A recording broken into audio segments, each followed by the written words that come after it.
Hi, this is Rich Santucci from the Department of Developmental Services, Office for Human Rights. I'm going to be joined by my colleague, Rebecca Christie, also from the Office for Human Rights, and we're going to be talking about mandated reporting suspected occurrences of abuse, neglect, and mistreatment of individuals with developmental disabilities. Protecting a vulnerable group. Individuals with developmental disabilities are susceptible to being abused. 5 million crimes are committed against folks with developmental disabilities each year in the United States. Adults with developmental disabilities are at risk of being physically or sexually assaulted at rates from 4 to 10 times greater than that of other adults. Only 3% of sexual abuse cases involving victims who have developmental disabilities will be reported. 33% of abusers are friends or acquaintances, 33% are natural or foster family members, and 25% are caregivers or service providers. Why does this happen so often? Some individuals may not be able to defend themselves against abuse, neglect, or mistreatment. Many cannot speak up to report that they have been abused, neglected, or mistreated. Even when they do make reports, they are not always believed. An abusive person is usually someone the victim knows and trusts, someone with control and influence over the person with a disability. Persons with disabilities are often taught to be compliant and encouraged not to question authority figures or caregivers. Your responsibility to report. As a caregiver or provider, it is your job to support individuals to be safe and healthy. As a human being, you have a moral and ethical responsibility to protect a vulnerable person who is being abused, mistreated, or neglected. And as an employee of the DDS or a provider agency, you are a mandated reporter, and you have a legal responsibility to report. Failure to report may be punished by a fine of up to $1,000. Caregivers can be staff or family members. What to report? Any incident, condition, or occurrence where there is a reasonable cause to believe that an individual has been abused, harmed, exposed to risk, or has been subjected to mistreatment due to the actions, the inactions, or the negligence of a caregiver or provider. This belief is triggered by a presentation of facts either directly observed or obtained from reliable sources that creates a reasonable cause to believe that abuse, neglect, or mistreatment exists. Deaths. DDS staff and contracted vendors are also required to report to the DPPC all cases in which an individual with a disability has died, regardless of whether or not abuse or neglect is suspected. This is because DPPC is required by the Commonwealth to maintain a record of the deaths of all individuals served by the DDS. A reasonable cause to believe is a standard that is less than probable cause, but more than a non-specific suspicion, hunch, or gut feelings. Facts that could provide a reasonable person with cause to believe that abuse, neglect, or mistreatment exists could include: you witnessed abuse, neglect, or mistreatment. Somebody reported it to you. You observed an injury to an individual. There are changes in the mood or behavior of the individual. Other evidence such as records, documents, photos, etc. Consider all of the information available to you. This may include, but would not be limited to, the location, nature, and extent of an injury, if any. Physical location where the injury occurred. Any information the individual may be able to offer. Changes in the behavior or mood of the individual. Specialized support needs such as one-to-one supervision, special dietary restrictions or guidelines, or the use of a gait belt that were not provided in the incident under consideration, and any information other staff or persons may have regarding the circumstances. In deciding whether to report, after considering all the information known to you, ask yourself, is it reasonable of me to believe that abuse, mistreatment, or another reportable condition may have occurred? Does it make sense? If you cannot decide, make the report. Reports can be made by the provider or the DDS area office staff, including service coordinators. It is better to err on the side of reporting if you are in doubt. Types of abuse, neglect, and mistreatment would include physical. The use of physical force against someone in a way that injures or causes pain to that person. Emotional verbal abuse or mistreatment. The use of threatening, humiliating, or intimidating words or actions. Neglect, omission of care. Failing to provide needed care for a person resulting in injury or placing them at risk or permitting another person to do the same. Sexual. When a caretaker or provider forces, tricks, threatens, coerces, exploits, or otherwise engages a person with a disability in a sexual activity or permits another person to engage in non-consensual sexual activity. Financial. The illegal or improper use of another person's funds, property, or assets. Here's an example. Tom is having a difficult morning at his day program. He seems to be on edge. When lunchtime comes, Tom goes outside. He says he wants to take a walk to relax. After half an hour, staff realize that he has not returned. They begin to search for him when a police car pulls up to the program with Tom. They said they found him wandering the streets, lost. Let's look at the situation in two different ways. First, let's suppose that Tom often goes for walks in the community. It is unusual that he would get lost. This does not constitute abuse, neglect, or mistreatment. 2. However, what if it is typical that Tom has a difficult time in coping with the unstructured lunch period and has had some behavioral difficulties around lunch? As a result, staff are assigned to be with him on a one-to-one basis during lunch. This is documented in his behavior plan and on a staff assignment sheet which is kept at the program. Staff allowed Tom to go out into the community without the one-to-one staff support. Tom is exposed to some risks as he is not safe to be walking around in the community without staff support. In this instance, there is a reasonable cause to believe that neglect occurred. Things to know about physical abuse. Physical abuse happens when a caregiver or provider assaults an individual by hitting, kicking, pushing, biting, burning, or in some way uses physical force to hurt them. It often results in bruises, fractures, cuts, sprains, or internal injuries. An assault should be reported even if there is not an injury. Physical abuse can cause trauma, stress, and emotional harm. Things to know about injuries of unknown origin. They occur when an injury is observed on an individual which would not be typical of bumping into something or falling, and the individual is not able to explain how the injury occurred. Nobody witnessed the injury. There is no documentation of an accident, fall, or other likely cause for the injury. If there is no explanation for how the injury occurred, then it may be due to abuse or neglect. Consider if there was an omission of care. Is there reasonable cause to believe the injury could have been prevented if proper safeguards had been followed? If yes, then the injury should be reported. Ask yourself, is the injury reportable? It can be challenging to apply the reasonable cause to belief standard to an injury of unknown origin. Consider the following: the severity of the injury, the location of the injury on the body. Is it in a place that is likely to have happened as a result of a fall or bumping into something? The type of injury. Are there patterns of bruises or other indications that it was caused by another person? Are there changes in the mood or behavior of the person that could indicate that they have been abused? Is there documentation or are there witnesses which can explain how the injury occurred in an accidental manner? This information could help you weigh the evidence in deciding whether to report. When in doubt, report. Here's an example. Staff are assisting an individual, Bernie, in the shower and notice that he has a long, thin bruise in the middle of his back. Bernie is not able to communicate how this injury occurred. Staff ask his coworkers if they know how Bernie could have gotten the bruise, and nobody knows. Staff review the logbooks at the home, and there is no mention of any injury. Staff then call the day program to inquire about the injury, but they don't know about it either. Bernie does not have any history of frequent falls or of self-injurious behavior. Is this abuse? This could be an instance of physical abuse.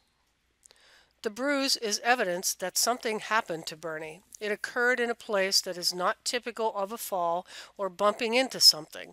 It is an injury of unknown origin, and the possibility does exist that Bernie was assaulted. Such circumstances could provide reasonable cause to believe that Bernie was assaulted. Erring on the side of reporting, this injury should be reported. What about peer-to-peer violence? Abuse, neglect, and mistreatment must be reported when they are perpetrated by a caregiver or provider. Peer-to-peer violence, which does not involve omission by a caregiver, does not meet that standard. However, there may be instances where a caregiver or provider is negligent in their support and attention to the individuals. This omission of care may have led to the peer-to-peer violence. In this instance, the incident must be reported. Here's an example. One staff is transporting two individuals, Gail and Paula, in a van to go out for coffee.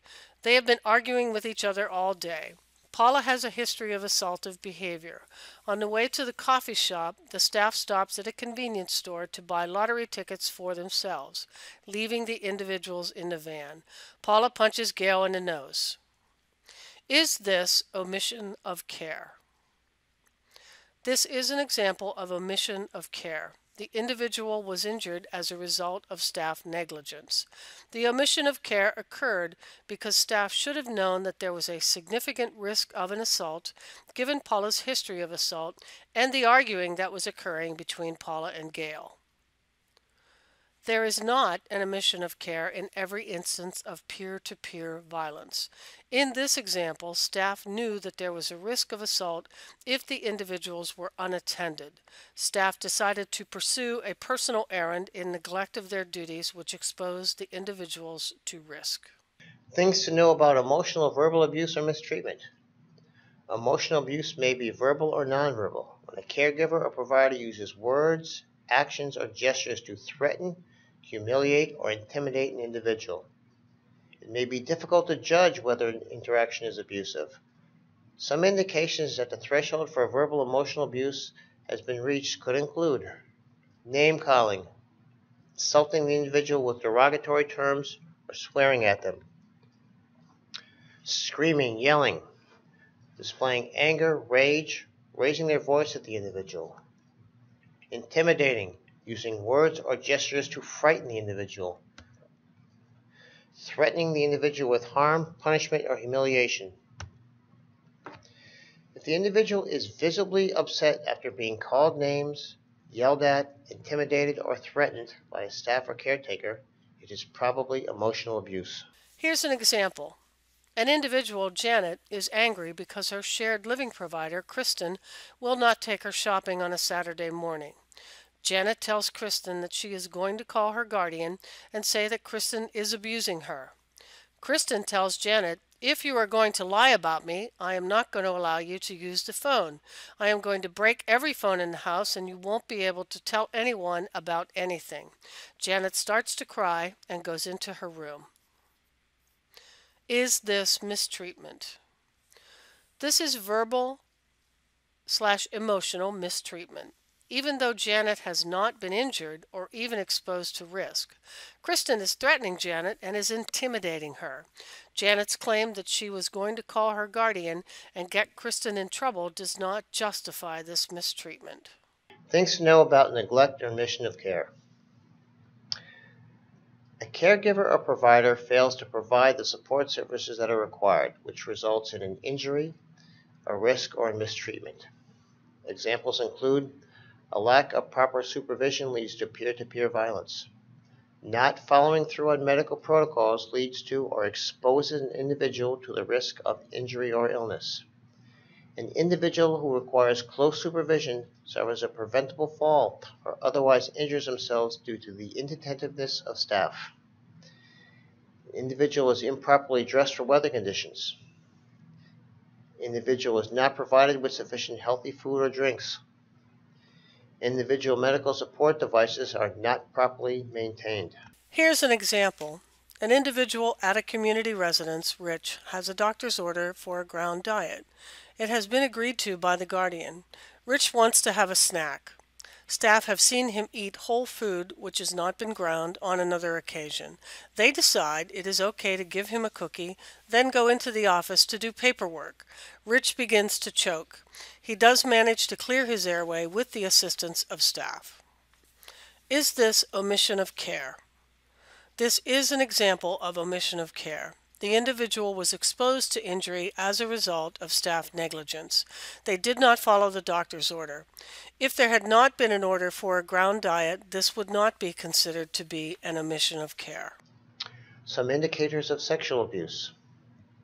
Individuals may be reluctant to report being the victim of sexual abuse. Here are some indications that sexual abuse may have occurred. Physical evidence such as torn or stained clothing. Injury to the individual such as vaginal, rectal bleeding, bruises on the genital area or inner thigh. Itching, swelling, or pain in the genital or rectal area. Incontinence, which is not typical for the individual.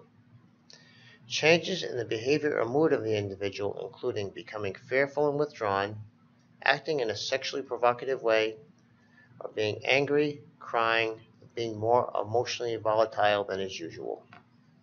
After reporting sexual abuse, there are special considerations when sexual abuse is suspected. It's important to preserve evidence which may be essential for an investigation. Do not bathe the victim of an alleged sexual assault or rape until they have been medically assessed. Do not change the clothes of an alleged victim of a sexual assault or rape. Do not wash the bed linens or clothing of an alleged victim of a sexual assault or rape. Do not clean the location of an alleged sexual assault or rape. The investigator will provide direction. They will likely want the alleged victim to be assessed at an emergency room, preferably one that has a sexual assault nurse examiner, SANE, and will want to examine clothing and other evidence. We have included a list of designated SANE sites at the end of this PowerPoint for your reference. Here's an example. An individual, Pat, has a history of telling stories about people which are not true. She may be angry with someone and will tell a story with the intent to get them into trouble. One day she asked to speak to the program manager at her day program. She appears to be upset and is crying while she is talking. That is not usual for her. She has been keeping to herself all day, which is very unusual. Pat says that a staff at her group home came into her bedroom at night and put his hands on her breasts. He told her not to tell anybody or she would get into trouble because nobody would believe her anyway. Is this abuse? Even though Pat can be an unreliable reporter at times, staff can't completely disregard everything that she says. Pat appeared to be genuinely upset, so there is a reasonable cause to believe that something may have happened, and it should be reported. About financial abuse or exploitation. The mismanagement, misappropriation, improper use, waste, fraudulent taking, or taking without authorization or consent of personal funds or goods. Some examples are: a caregiver or provider takes an individual's money. A caregiver or provider uses an individual's money to pay their own expenses. A caregiver or provider persuades an individual to give them money, to give them possessions, or to buy them something. Some indicators of financial abuse could be: an individual seems to be missing funds, money cannot be located or accounted for. An individual expresses concern that he or she does not have enough money for their basic needs. The individual appears to be pressured into making transaction or purchases by caregivers, providers, or others. The individual's financial records have major discrepancies. A review of financial records and receipts could reveal financial exploitation. This information could provide reasonable cause to believe that financial exploitation has occurred and should be reported. Account of the actual cash that an individual has does not match up with what the records would indicate that they should have. There are receipts for items that the individual does not seem to possess. There are bank account withdrawals with no indication of what happened to the money. Discrepancies in financial records could be exploitation or just poor record keeping. Falsification of records would be a strong indication of exploitation. Here's an example. A staff member at a community residence is reviewing the financial records of one of the people who live in the home, Ed. She was surprised to see a receipt for children's clothing in the amount of $150. It was entered by her coworker, Carol. When Carol was asked about this, she said that Ed had insisted on buying birthday gifts for her children. Is this financial exploitation? Let's look at two situations. One, when questioned, Ed didn't know anything about it. This is financial exploitation. Carol used Ed's money for her own benefit. Two, when questioned, Ed said that Carol asked him to buy the gifts. This is financial exploitation as well. Since Carol is a staff member, she cannot ask Ed to spend his money on her children. This would be considered to be coercion, as Ed may feel pressured to go along with what staff want him to do. Reluctant reporters. Sometimes mandated reporters are hesitant to report instances of abuse, neglect, or mistreatment. It can be difficult to report on a coworker or supervisor. These are people who you know and like and who you work with every day. I cannot believe that they would do a thing like that. There must be some mistake. People are complicated with good and bad qualities. You cannot know for certain what others are capable of doing. Sometimes good people make mistakes and do the wrong thing. I don't want to get my coworker or supervisor in trouble. They are responsible for their own behavior and the consequences of that behavior. I'm not certain that this rises to the threshold of abuse or neglect. Well, maybe it does and maybe it doesn't. If you're having difficulty in determining whether the facts known to you provide a reasonable cause to believe a reportable condition exists, report the incident to DPPC and let the investigator make the determination. The culture of my workplace seems to permit this behavior. We don't talk to outsiders. What happens in Vegas, you know.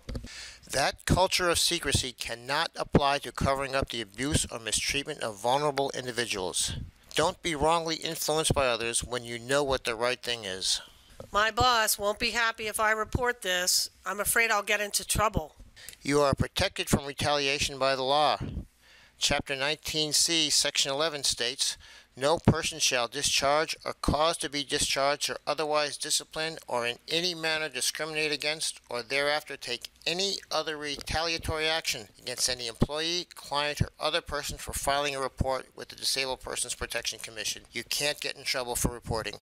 When an individual discloses abuse, do stay calm and remain non-judgmental. Put your own feelings aside. Do be supportive. Assure the individual that he or she did the right thing by reporting. Do ensure the individual's safety. Ensure the alleged abuser does not have access to the alleged victim. Do explain the requirement to immediately report to the DPPC. Do ask the individual if they would like to make that call to the DPPC.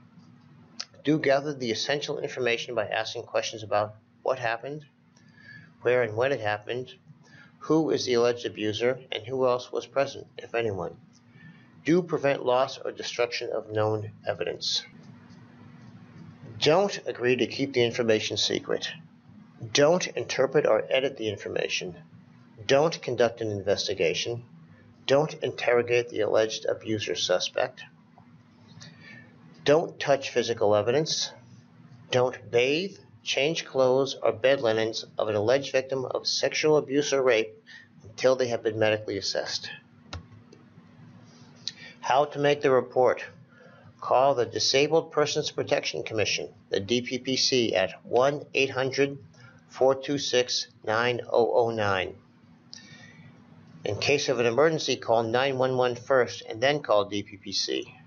The DPPC has a 24-hour hotline. You can call them at any time. Next steps. If the individual is at risk of being abused again, contact someone in your agency who can provide for their immediate safety while the investigation is ongoing. Your agency may want to conduct their own internal review of the allegation in order to determine what they need to do in order to ensure the health and safety of all the individuals in the program are protected. What you will be asked by the DPPC. When you place the call to DPPC, you will be asked some questions. The name and contact information of the reporter, alleged victim, and alleged abuser, if known. Information about the victim, such as date of birth, sex, guardian name, and address. Description of alleged abuse and resulting injuries. The names of any witnesses. A description of the current status of the alleged victim, including their level of risk. You should make the call to the DBPC even if you don't know all of these answers. What happens next? DPPC will perform a risk assessment to determine whether protective services are warranted. Protective services are immediate interventions to protect the victim from further abuse. The State Police Detective Unit at the DPPC will also review the case. Law enforcement will get involved if a crime is suspected. DPPC may conduct the investigation themselves. The DPPC may assign the case to the Department of Developmental Services, DDS, Investigations Unit. Some cases are referred to the DDS Regional Director or Designee for administrative review. The investigation. After ensuring that everyone is safe from further abuse or mistreatment, DPPC or DDS staff will conduct an investigation or an administrative review. They will talk to the alleged victim, perpetrator, and any witnesses. They will examine any evidence, including records, policies, and other relevant documents. Upon completion of the investigation, they will issue a written report with a conclusion that the allegations were either substantiated or unsubstantiated. Regardless of the conclusion, the report may make recommendations for corrective actions to prevent further incidents, injuries, or mistreatment. Conclusion. Individuals with developmental disabilities are vulnerable to being abused, neglected, or mistreated. Caregivers or providers are often the perpetrators of abuse. Staff may have reasons why they are reluctant to report, but they have a moral, ethical, and legal responsibility to report abuse. The threshold for reporting is reasonable cause to believe. You don't have to be certain. If you have a reasonable cause to believe that abuse, neglect, or mistreatment has occurred, call the DPPC at 1-800-426-9009. Always call 911 in an emergency. Your responsibility is to make the call. Investigators will do the rest. Abuse, neglect, and mistreatment are less likely to occur when everyone is well informed. And remember, together we can make a difference in the quality of the life of the people we support. Here are the designated sexual assault nurse examiner sites for each DDS region.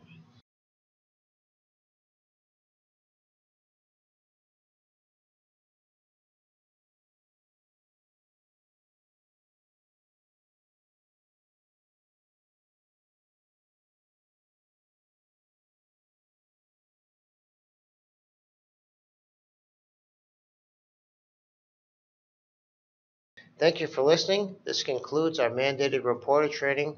I hope it was helpful.